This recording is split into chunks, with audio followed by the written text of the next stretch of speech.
এটা হচ্ছে আমাদের বাসা। নীলাও, উনি হচ্ছে আমার বাবা, উনি হচ্ছে আমার বড় ভাইয়া। কিরে, এই মেয়ে কি? বাবা, ওর নাম হচ্ছে নীলা, আমি ওকে বিয়ে করেছি। যাও সালাম করো। এই থামো, সালাম করো মানে কি? কিসের সালাম, কিসের বিয়ে? মানে বললার হয়ে গেল, ইচ্ছা হয়েছে বিয়ে করে ফেলছো? এটা কি মামার বাড়ি আবদার?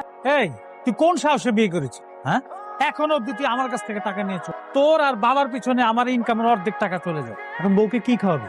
ওকে চালানো তোর মুরত আছে? বিয়ে করে নিয়ে আস। জো, ভাইয়া আমি ওকে অনেক ভালোবাসি। ওর সৎ মা কিছু টাকার জন্য একটা বৃদ্ধ লোকের সাথে ওর বিয়ে ঠিক করেছিল, এই জন্যই তো ওকে আমি। তাই ওকে বিয়ে করে আনবি। মেয়ের বাবা কি করে? বংশ পরিচয় কি? ঢাকায় কি বাড়ি গাড়ি আছে? না বাবা, ওর তেমন বংশ পরিচয় নেই, আর ওরা তেমন একটা প্রভাবশালী না। একটা গরিব ছোট বংশের মেয়ে হবে কিনা আমার পুত্রবধূ, এটা ভাবলি কি করে তুই? বড় ভাবিকেও তো বংশ পরিচয় দেখে তোমার ছেলের সাথে বিয়ে দিয়েছি। এখন খুশি আছো তো? এই তুমি আমাকে কি বললে? তুমি কাকে কি বললা? আর তোমার কি হয়েছে? তুমি চুপ করে দাঁড়ায় আছো, তোমার সামনে এসে আমাকে এত বড় একটা কথা বলছে আর তুমি চুপ করে দাঁড়াচ্ছো। তুমি আপনি আমাদের মাঝখানে কেন কথা বলছেন? দেখছেন না আমরা কথা বলছি এখানে। আরে একটা কথা বলবি, তোর কত বড় সাহস, তোর ভাবির মুখে মুখে কথা বলিস? থাম থাম জামান।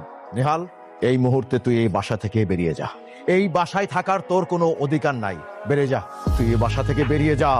এই মুহূর্তে এই বাসা থেকে বেরিয়ে যা। নীলা, এখন থেকে এটাই আমাদের ঘর, এখান থেকে আমাদের সংসার শুরু। তোমার কি খুব বেশি অসুবিধা হয়ে যাবে? না না, কি বলতেছো এইসব? অসুবিধা তো তোমার হবে। আমার জন্য তুমি বড়লোক বাবার ঘর ছেড়ে এখন বস্তিতে থাকো। বাসাটা কিন্তু সুন্দর আছে, তাই না বলো? আচ্ছা, এটার ভাড়া কত গো? 6000 টাকা। 6000 টাকা, তাও আবার এইটুকু রুমে? আমাদের তো কোনো জিনিসপত্র নেই, এই যে খাট, আলমারি, ওয়ার্ড্রোব, এই জন্যই বাসা ভাড়া 6000 টাকা নিয়েছে। তুমি একদমই চিন্তা করো না তো, আমি একটা চাকরির জন্য চেষ্টা করতেছি। চাকরিটা হয়ে গেলে সবকিছু ঠিকঠাক হয়ে যাবে। বৌমা, বৌমা, কি হয়েছে? এই যে বৌমা, আমার চেয়ারটা কোথায়? ফেলে দিছি। চেয়ার ফেলে দিছো কেন? কারণ ওই চেয়ারটা দেখলে আমার মেজাজ খারাপ হয়ে যেত। আপনি প্রতিদিন এরকম একটা নোংরা বিশ্রী লুঙ্গি পরে ওই চেয়ারে বসে বসে পা দুলান আর পত্রিকা পড়েন, যেটা দেখতে খুবই বাজে লাগে, আমার খুবই মেজাজ খারাপ। তার জন্য দারোয়ানকে বলেছি, সে চেয়ার ফেলে দিচ্ছে। বৌমা, এটা কোনো কথা হলো? ঠিক আছে, এখন থেকে আমি পায়জামা পাঞ্জাবি পরে বসবো।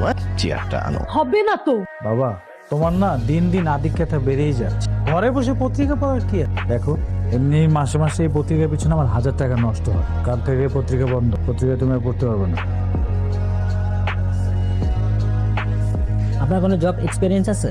না স্যার। আপনার কোয়ালিটির সাথে আমাদের জবটা ভালো ম্যাচ করেছে। আই হোপ আপনি ভালো করবেন। Thank you sir. By the way, আপনাকে কোথায় যেন দেখেছি, সম্ভবত